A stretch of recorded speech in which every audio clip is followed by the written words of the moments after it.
Kathy and the rest of the women in Nativity, and also thank you, Catherine.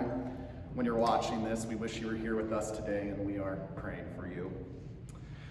I thought long and hard about what specifically to speak about today, because Nativity now has a 34-year history on this campus, and even longer going back to Whispering Palms.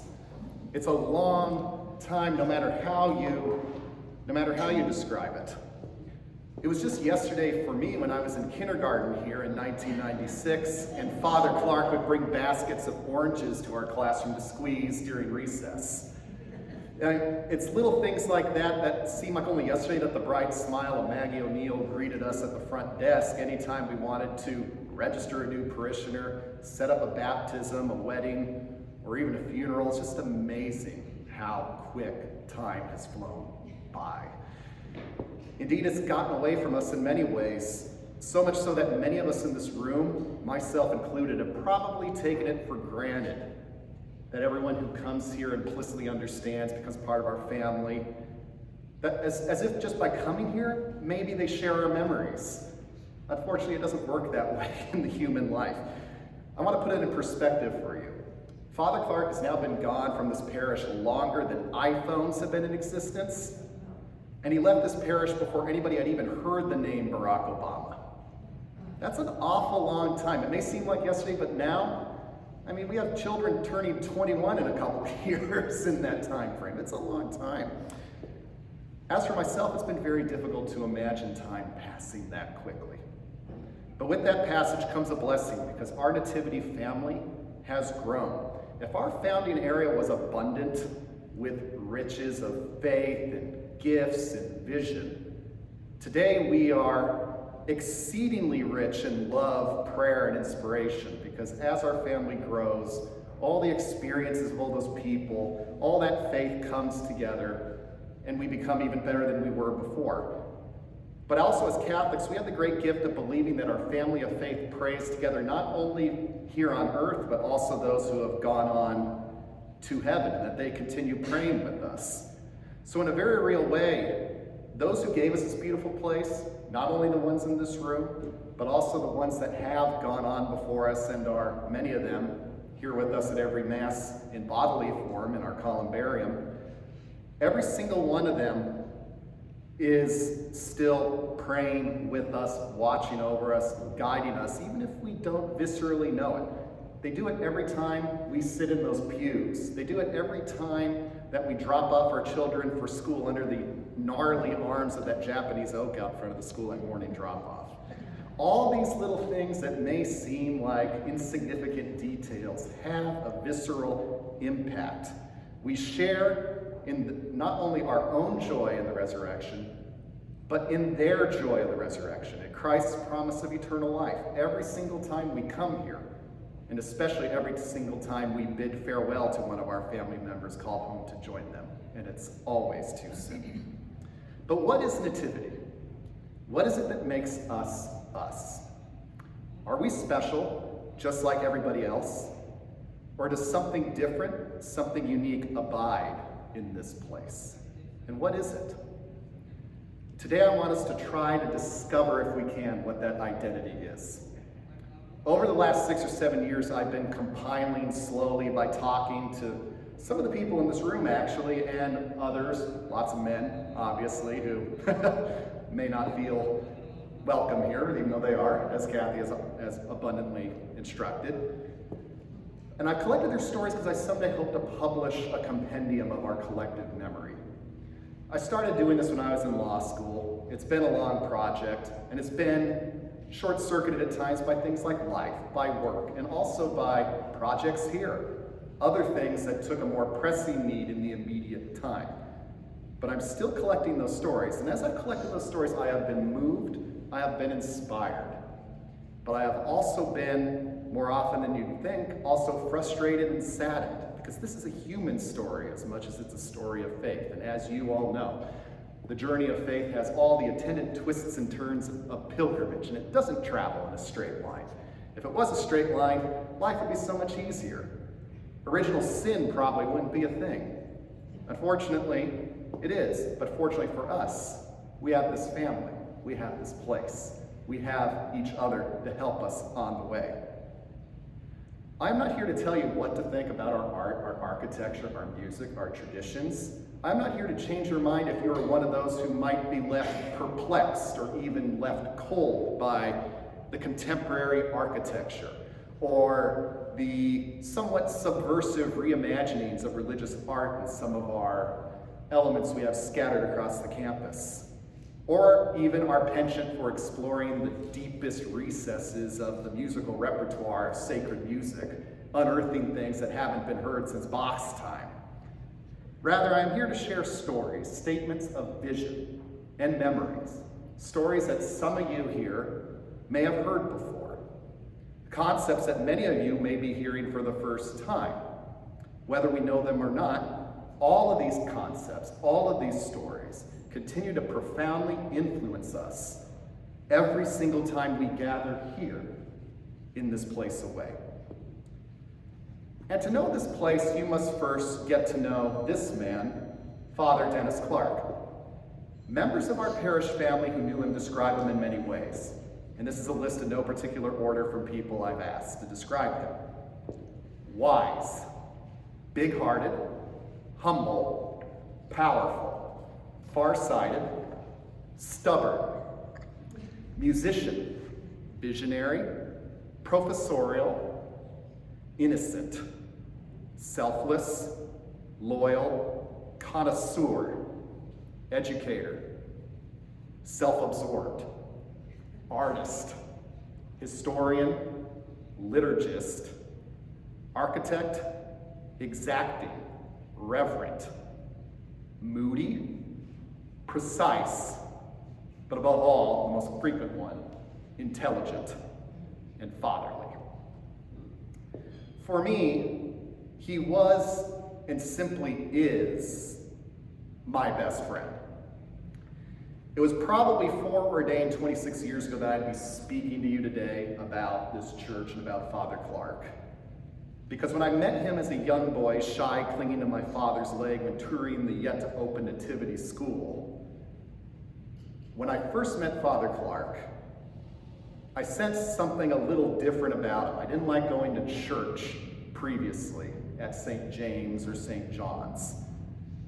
And Father Clark, although being an educator and an advocate for Catholic education and therefore raising children in a Catholic environment, many of you may know was not particularly fond of kids. He didn't quite understand them. He didn't understand why they can't just sit and be quiet, you know? Nevertheless, in his last days, he told me, Milan, I knew you and I would be friends the first day I met you, when I saw you visiting our school clinging to your dad's leg, because I saw myself. I cannot pretend to share that opinion, because this was a man who from a young age was a consummate scholar. He was born in 1939. His dad was a founding partner of Stater Brothers Markets. And his mom, and to his mom Lucille, Father Clark was a very bookish, very ambitious boy, the sort of kid who today would be on the academic decathlon, on the student council, probably most likely to be president, that kind of thing. And also he was an Episcopalian. This family was not Catholic. Growing up in Riverside, however, he converted to Catholicism in high school. He was sent to Catholic school and he came home one day when he was 14, and Lucille told me once that he came home and he told me, Mom, I want to be a priest when I grow up, 14. And Lucy asked, why, Denny? Well, I really want to grow up to be wise. Lest this seems some sort of Washingtonian fable of the boy who could never tell a lie, predestined to statesmanship from a young age, we can look into the archives of the University of San Diego and their pioneer campus newspaper and find these words that he wrote when he was a sophomore, when he was 19 years old. And in that he writes about a mass in Founders Chapel when the seminarians have gathered to pray for the deceased members of the university. And he writes, but the prayer had an earlier beginning than November 24th. The preceding Monday evening in a classroom at the seminary, the choir members abandoned their books and met for rehearsal. The change from the silence of the study hall to the clamor of the classroom had been agreeable enough. but the entrance of the director made their delight complete. Here was the center of their enthusiasm. Father George Ferenczi, USD's combined answer to Victor Borgia and Robert Shaw. Within a moment, music was distributed, and the hushed group awaited a signal from the raised hands of their conductor. Then, amidst brilliant swells, dashing arpeggios, and tender recitatives, they plunged into the work at hand. And so it continued for the remainder of the evening, with compositions by everyone from Mozart to Bach. Exhortation succeeded exhortation. Satisfaction followed frustration. Dissonance became harmony. Noise became music. Music became prayer. And this is what he was writing when the rest of us would have been trying to figure out how to skip homework for the night and find a keg in Pacific Beach somewhere. Clearly, the young Father Clark was already enchanted with beauty and the inherent unity of beauty, music, and liturgy in our experience of faith. And the essential nature of this unity and its capacity to fill our hearts never left him. It would later come to define this place and his vision for this place. Beauty, order, enchantment, fulfillment, peace. But his exacting tendency qualified him for other roads for about 30 years. So once he graduated the seminary in 1966, he became an administrator.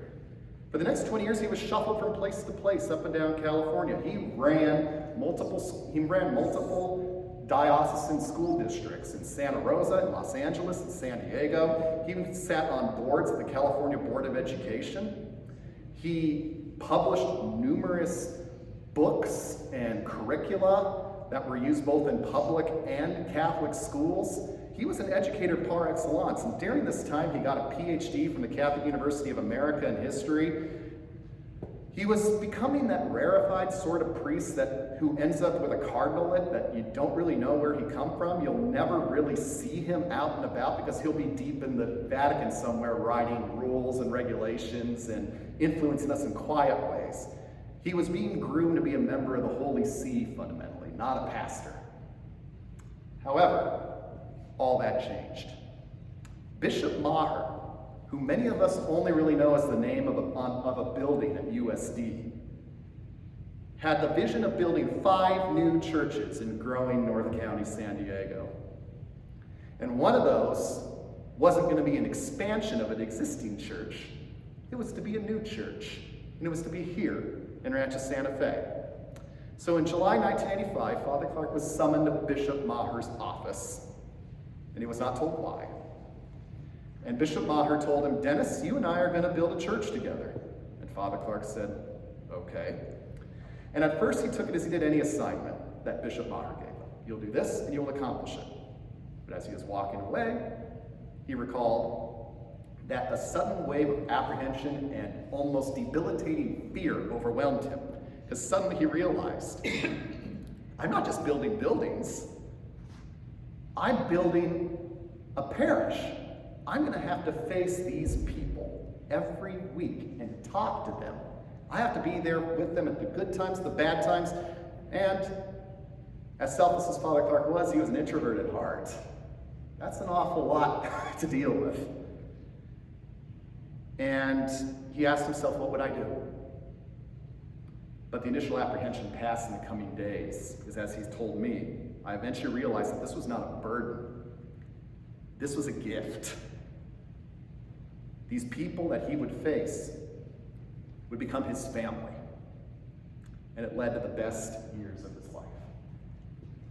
So here we are at the beginning of the planning phases. While people in this room were at Whispering Palms going to daily mass, Father Clark was working behind the scenes with Bishop Maher to develop a church. Over here on the left, we have Bishop Maher and Father Clark in a publicity image pointing out the location of what will be our church.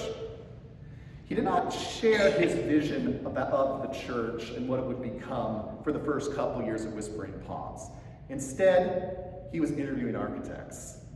Among Father Clark's many interests and talents, he had many. He was a musician, he was an artist, he was a theologian, he was a writer, he was an educator. One of his loves was sacred architecture. Traveled all over Europe as a young priest, soaked in the nature of some of these beautiful churches in Florence and in small little cities you've never heard of in Italy. And when he was interviewing these architects that the diocese presented him, who later went to build All Hallows and La Jolla and St. John's and St. James, he was left kind of nonplussed. He said to me that these churches had no imagination, no sense of time and place, bad acoustics, no sense of respect for being Catholic. More to the point, they feel like a barn. So he's very opinionated about those things. Just in case you wondered. So he rejected proposal after proposal after proposal until finally Father Clark, frustrated, took something he never did. He took a vacation. And the vacation took him to a friend's house up in Sea Ranch in Marin County. I don't know how many of you have been to Sea Ranch. What's it like? It's a wonderful place to be by yourself, looking out at the ocean, in one with nature. It felt like looking at the sky. It was able to see things in the sky that I'd never seen before. The types of plants that are there are the original plants that have always been there. It's a wonderful place to learn and relax, reflect. And I think most of San Francisco, at least those Amines, would agree with that. Because when Father Clark was there, he noticed that the buildings seemed anchored to the rocks, almost leaning into the grasses that are pouring into the ocean. They're part of the environment. And they looked like, even though they were modern buildings, like they belonged there. There's like this visceral sense that the planning and the design that went behind it was respectful of the place, was respectful of the traditions of the North Coast, and was also practical for a modern person and relevant. So he looked up who designed a lot of the buildings he was looking at, and that brought him to this man at the top right, who was incredibly difficult to find a photo of, Charles Moore, even though his work is everywhere in Southern California. He's designed the Center for the Arts in Escondido. He's designed multiple major buildings in Pasadena, Santa Monica, both civic and hotels, just big monumental architecture, but he had never designed a church at this point. So upon returning home, he summoned more. Knowing what he wanted was that visceral sense of purpose and correctness that Sea Ranch had, but in a church setting. So at that first visit, Moore, who was a very playful, self-effacing man, told Father Clark, "Dennis, an architect is only as good as his client. So I'm going to need your help." Father Clark told Moore, "Well, Charles, prepare to be very good."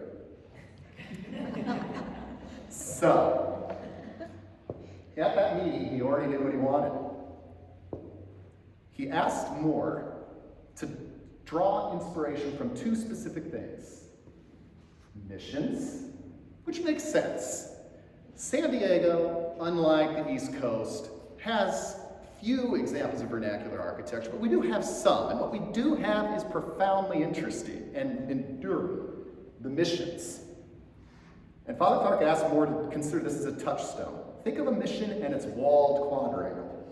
The mission, San Diego's most ancient vernacular architecture, is plain-spoken, walled, open to the outside world, but safe from the harmful incursions thereof. And it's innately sacred. But something most people don't know. And when you look at this campus, you can see the mission aesthetic. It's there. It's white. We got roofs. We got quadrangles. We got orange grove. It looks like a mission. But there's something more that Father Clark gave Charles Moore in his marching orders that a lot of people don't know. Father Clark told him, second, think of an Italian hilltop village, like Assisi, likewise walled, with a church at its center, but a home to many generations of people. A home. That's what he wanted it to be.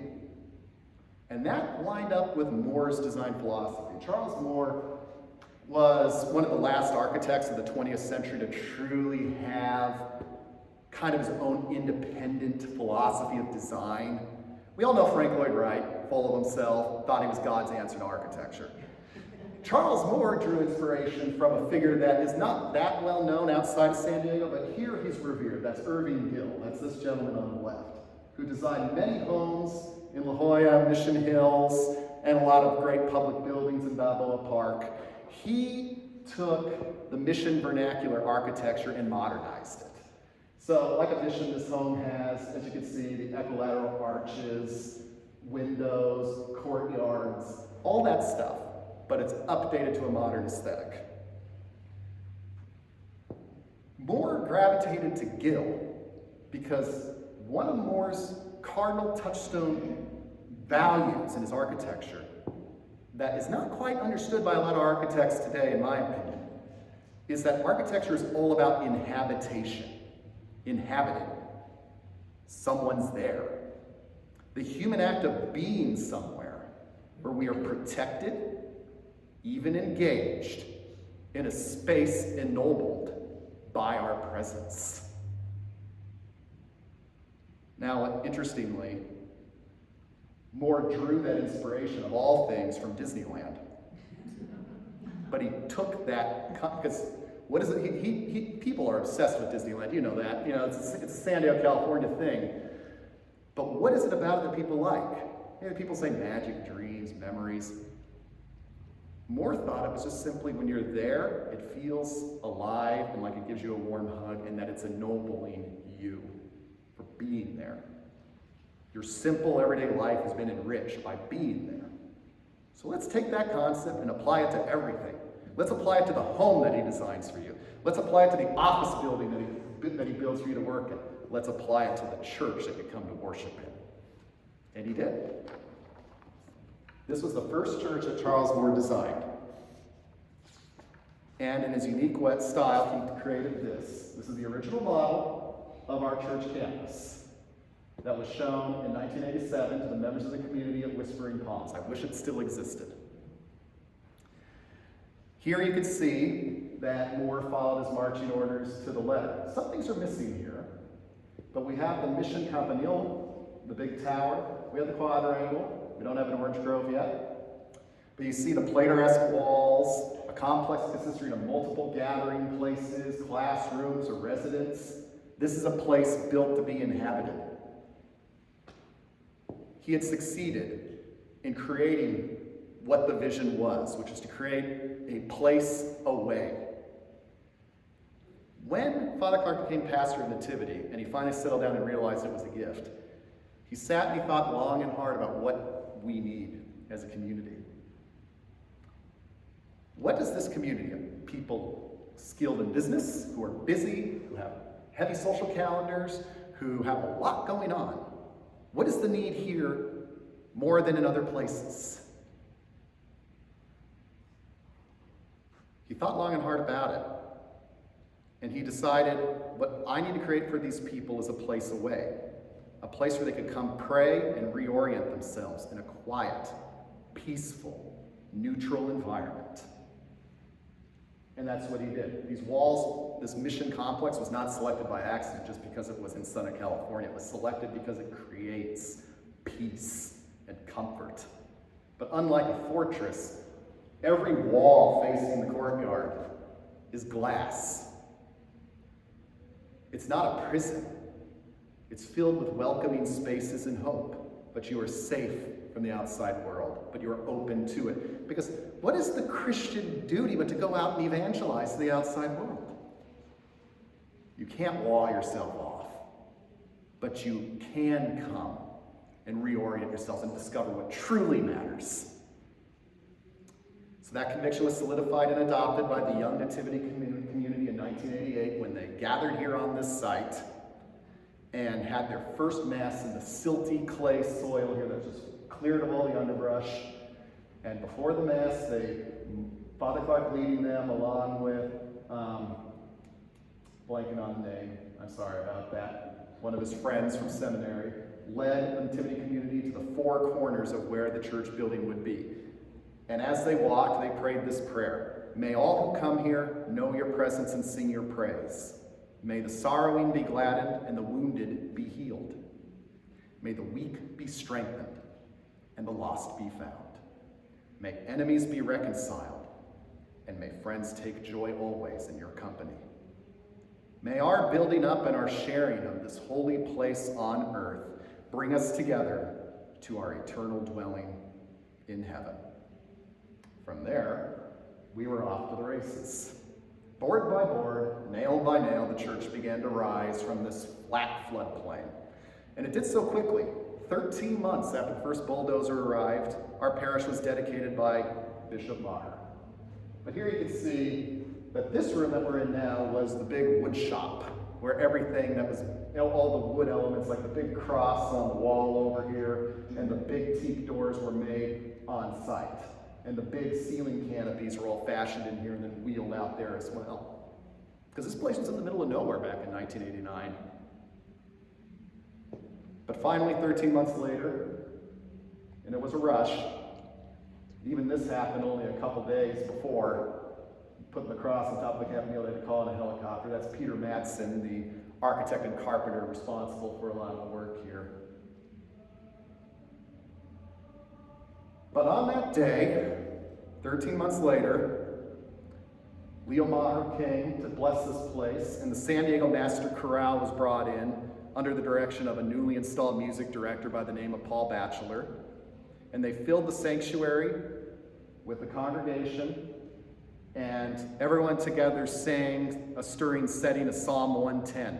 I was glad when they said unto me, we will go to the house of the Lord. And we were glad, very glad indeed, to come home. And like any good Catholic home, we grew pretty fast. Young families and children, myself included, were introduced to Jesus against the backdrop of these trickling fountains, these orange groves with the monks that you could hear chanting out there right now, bronze stations of the cross. And as our numbers grew, it was apparent that CCD could no longer take place on the floor of Father Clark's rectory. That's where that was, or in the now church office there. So our parish family agreed that we could never remain known as simply a place to go to Mass. We had to become a place of intellectual flowering as well. So that was when our parishioners decided that we were going to build our school. And including some of you in this room today, you found it in your hearts to give and build that school without any debt. You just bought into it knowing that building a school would make this place vital and alive and continuing and fulfill that idea from the Italian hilltop villages that this place was to be a multi-generational home for all of us. So it opened in September 1996. I was there. I'm somewhere in that photo. And from the beginning, we had a very unique curriculum. It was like everything here. Everything was fine-tuned. And to this day, our parishioners maintain that education remains our primary ministry. And it's our primary means of evangelization and service. It expresses a conviction. We express that conviction and generosity not only here, but by also supporting other schools across the diocese. Most of the foundational gifts for Cathedral Catholic High School came from the people who built this church. A lot of the gifts that renovated schools across the county over the last 15 years came from this church. But from all that, our center was always the liturgy. Now, many of you may know, and many of you may not, that when this church opened, it caused a bit of a stir nationwide. We were featured on the cover of Architectural Record, which is the premier architectural journal in the United States. We obtained 7 Orchid Awards from the San Diego AIA, which are only given to the finest buildings built the building year, and we swept it. It was an Oscar sweep. We got interior design, we got gardens, we got the architecture itself, we got the materials, all these things. They were impressive. But for all that, what was the real purpose of all this? We won awards. That's very gratifying in itself, but what was the purpose of all this thought and effort? Why are the pews maple and warmly painted? Why did we bother to spend so much money on a center aisle carpet that echoed precisely the geometry on the ceiling? The idea being that all these things are viscerally impacting you even when you're not looking for them. The idea being that when you come to Mass, you're not always going to be paying attention to what the priest says. Sometimes they go on and on a little bit and they lose their way, and your mind starts to wander. But when your mind wanders, you're going to look to the left, and you're going to see that stylized representation of the cross from Santa Croce in Florence, with the 17th century corpus at the center. And it's going to draw you back.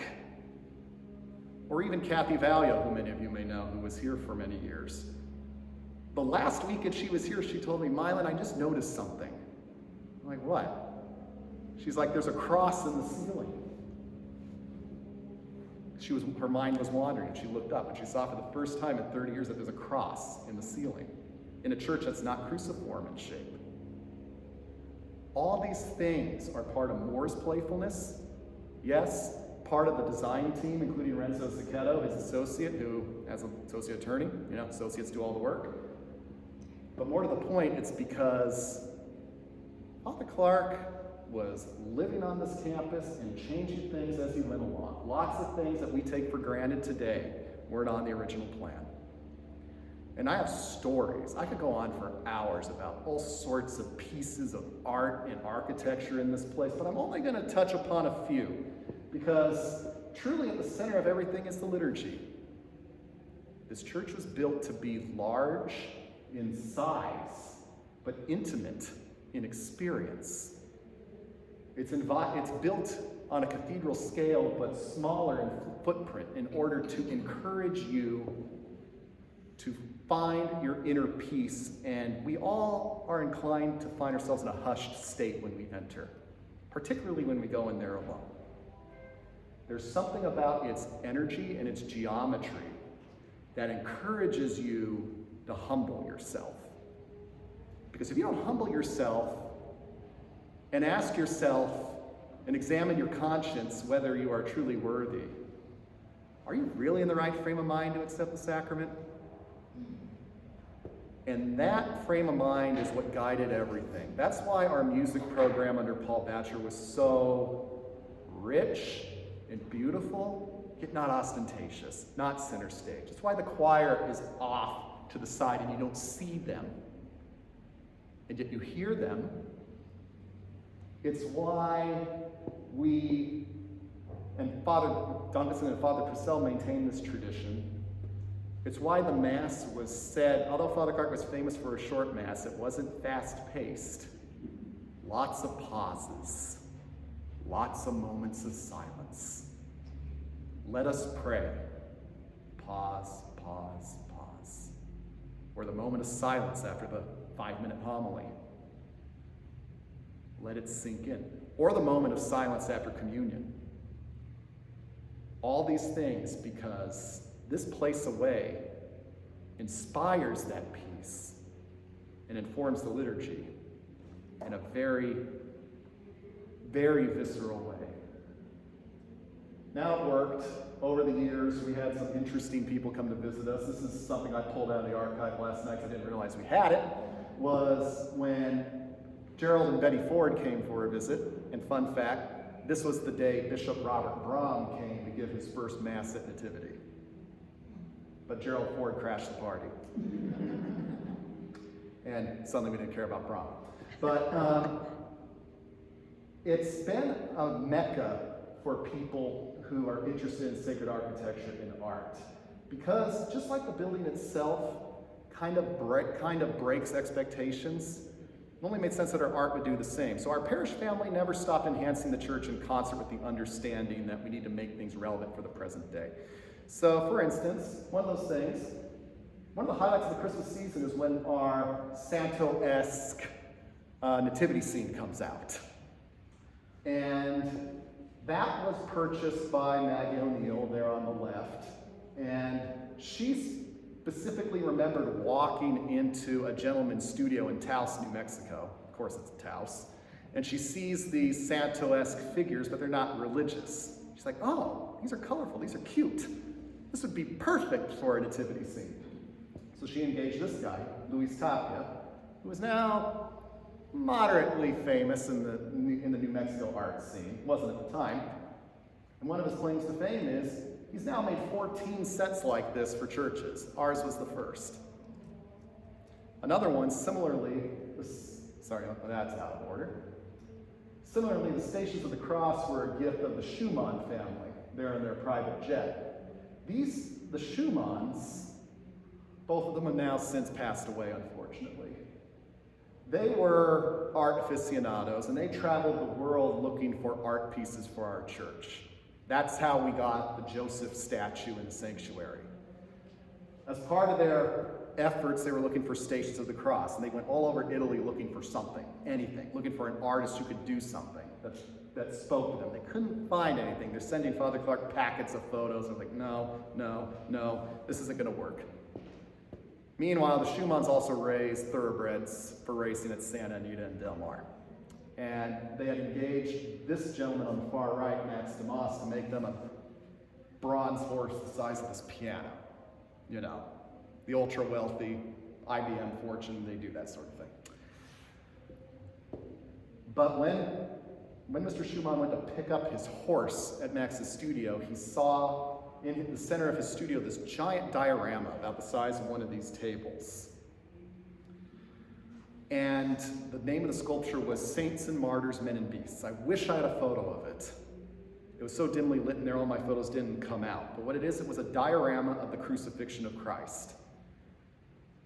And what it showed was, around the edges, was the streets of Jerusalem going about their daily lives. You had a dog stealing a beefsteak off of a butcher's table in the square. You had some guy sculpting, a statue of the emperor or something. You had people money dealing, things changing hands.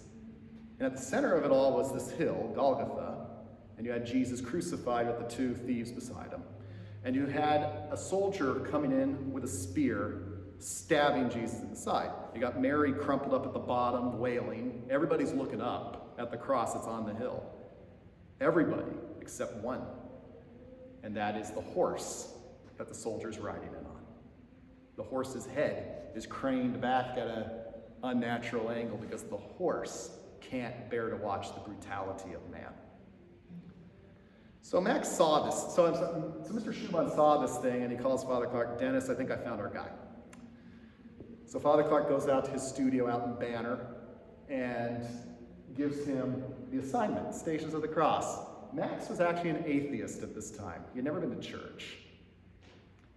All he knew about Jesus was this crucifixion event that was so important to world history, apparently. So Father Clark gave him the gospel narratives, the passion narratives, and instructed him to sit down and read them. And he did his homework. I've had the good fortune of speaking to Mr. DeMoss at length. I spent a whole afternoon with him and his wife walking through his studio hearing these stories.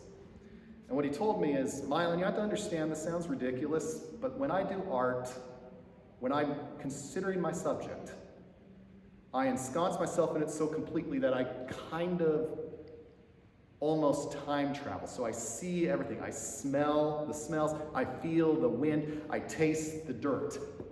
So when I took this walk with Jesus, I was seeing him walk the way of the cross for the first time. And because of that, I noticed things. Now he's telling me he's going one by one. At first, he didn't really like this assignment. He was just doing it for the money. So he identified with Simon, the man who helps Jesus carry his cross, the one conscripted from the crowd. That's why when you go look at our Stations of the Cross, the soldier grabs Simon by the scruff of his neck and points. Because Simon's often presented as reluctant or even willing to help. Max saw him as being conscripted, kind of pulled into it.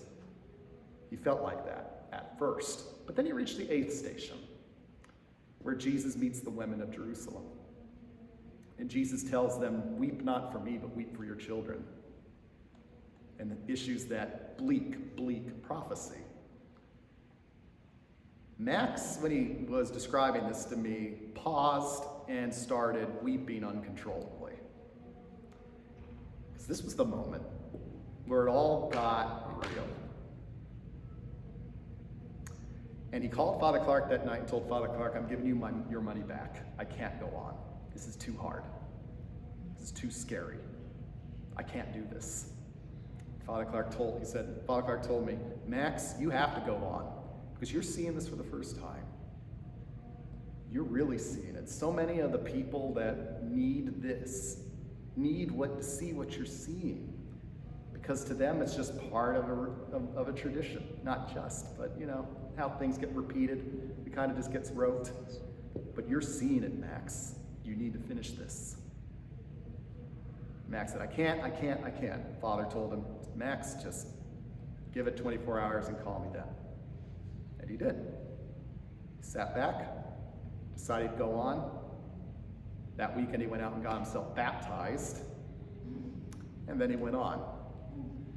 And his Simon narrative continued to morph. Because you can kind of see it here. The figure that Max used to represent Simon, unlike another representation, sticks around at every phase after Jesus is deposited on the ground to be nailed to the cross. He's caught looking over his shoulder, watching reluctantly. And he comes back to help take Jesus down. Because Simon is Max. Reluctant at first, but a Christian by the end. A true believer. And today, he's since done the Stations of the Cross 5 additional times. He's done work for the Cathedral of Our Lady of Angels in LA. He's done work all over the world for Catholic churches. And it all started here because of this one project. And these stations, when you really look at them, at first glance, they seem almost minimalist. But the emotion that is present in them when you really look at the faces and the body language and the pathetic way Jesus crumples up like a tissue, almost trying to push away that last time he's being struck when he falls to the ground for the third time. They are viscerally impactful in a way that my wife expressed as a practicing Lutheran, that these are one of the reasons that she's joining RCIA, because she never really saw it until she saw these. And there's many such cases. So those stations lead the way to another gift by Bob and Cheryl Baker, which was the Holy Family Chapel. And this church in miniature changed a little bit over the years. Father Clark renovated it twice, but in every case, it was designed to have the same blissful, playful energy. Things you may not know about it, the stained glass windows are a replica of the floor at the top of the Spanish steps in Rome. The Cosmati brothers' mosaic floor is replicated for our stained glass windows there. One of the fun things, the three figures from our nativity set, Mary, Joseph, and teenage Jesus, they live here year-round, except when they leave teenage Jesus behind to party on his own all Christmas season long when they come into the main church. It was always a warm, when morning mass was a smaller crowd, eventually, it speaks volumes about our community that we outgrew the chapel. But it was always just such a warm place filled with the same kind of energy and peace and elemental simplicity, but with all sorts of things to discover.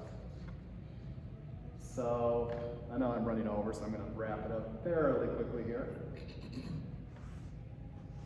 Thoughtful design, if you haven't got the picture yet, has always been part and parcel of our identity. And one of the things that was always intended to be part of our parish, but never got off the ground while Father Clark was alive, was a pipe organ. And he didn't talk much about it except to me, Paul Batchelor, members of the choir and quartet. It was always on the plan from the beginning. The back wall was loaded with steel to accompany something like this, and the floor underneath the back pews is reinforced with a double foundation to hold tons of material to hold this thing up.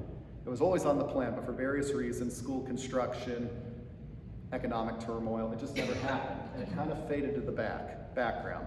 But about 5 or 6 years ago, when Paul Batchelor was nearing the end of his time here, we started pushing it forward. And ultimately, we engaged Cassavant organ builders, who are the builders who built the beautiful organ at Notre Dame in Montreal, to build us this 2,000 pipe organ in 2 pieces, back wall there, and also in the choir area where the current speakers are for the present organ. And little bit of news, we were originally told it wouldn't be installed until this next July 2025. Just this past week, I learned that they'll be installing it the week before Holy Week 2025. So we'll have our organ for the first time this coming Easter, which is a beautiful thing when you think about it. So, at the end of the day, all this stuff is great, really, when you think about it. I mean, we have all these beautiful gifts. Our works of art are, for the most part, everything that was here at the beginning was original. It's only ours. Some of it was made by our parishioners. The risen Christ here in the narthex over by the baptistery was designed by Ford Schumann, the guy who hired Max for us. He was a painter. He made that, what Father Dunkson always called was the smirking Jesus. It's kind of like, told you so, you know. Well, I only told you 4 times that I was going to do this, so you're still surprised, you know. But all these things, they're kind of eclectic. For instance, that kind of Barragan-esque cross that used to grace the front of our chapel was found discarded in New Mexico. The statue of Joseph was a discarded statue from France. That's how we ended up with it, because its fingers were broken off. France won't let you export any of their artwork unless it's damaged. So we got a hold of that.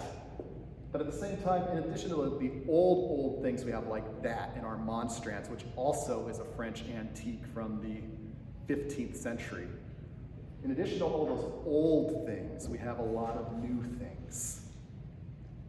Because it's one thing to build a replica, it's one thing to just ensconce ourselves in the church's glorious past as the great supporter of the arts, but it's another thing to keep doing that. Father Clark felt very strongly, and a lot of our early parishioners do too, Alan and Maureen Blackmore among them, that a lot of the reason why the church has slowly kind of been, obviously the young never have that much interest in the church. They come to it later when they have kids and such. But the reason why a lot of society seems to be pushing us away isn't so much some sort of grand conspiracy, but because they find it difficult to identify with it. And they find it difficult to identify with it because in many ways we tend to cling to our past. And we don't bring in the faithful now to express things in our modern languages, in our modern visual languages. As Catholics, we are in communion with all those who came before us and all those here. And when you look at Nativity, whether it's our art, our architecture, our music, that's what we do. We go all the way back, and we go to the day before yesterday. Because Michelangelo wasn't the only one who did things for the glory of God. Ford Schumann does. Max Demas does. These works are causing conversions. They have power, and this place proves it. This place was built with the vision that we can continue to be relevant without changing our essence.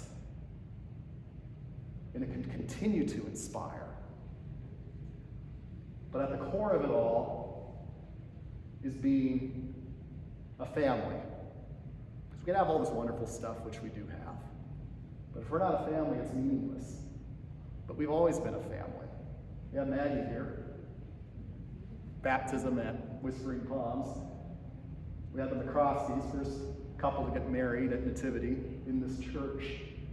Got Alan and Maureen there with Father Clark. All of these things, this is the beginning, and we've only grown since then. And we only get better and better. And we will continue to get better as long as we remember where we come from and what we are really all about. Last story about Father Clark. When he passed away, and he passed away 10 years ago, which is a long time. I just realized that last week. When he passed away, my dad and I were assigned to be his executors. And those of you who knew him knew he didn't keep a lot of stuff. He didn't like clutter. He was always lecturing us from the pulpit about how you don't need to fill your lives with plastic. It's all plastic. What you need is Jesus. Going through his stuff. And he had nice works of art, some of which I've been lucky enough to pass on to me. But the bulk of what he had in his closets and in his desk drawers were scrapbooks and photo albums. And we thought, oh, well, that's great. They're going to be his family. It's going to be Lucy and Alfred and Anita. And we opened them. He had one album of his family, but he had 14 of you guys. Because this was his family. He took being a father seriously. And in his funeral homily, those of you who were present at any funerals, he always told us that what our loved ones when they depart are telling us is, I am well, I am at peace, do not be afraid. Take that energy you would have wasted worrying about me and go and take better care of one another. On the day he came back from a brain surgery after a seizure when he really shouldn't have, he got up on the pulpit and he told everybody that we're trying to be a family and you are doing so well. And I think we are still doing very well. And we will continue to do well as long as we remember who we are, where we come from, and when we walk through those gates, remember what we're really here for. We're here for Jesus. And at the end of the day, that's all that matters. Jesus and his big family. And with that, I'll open the floor to questions.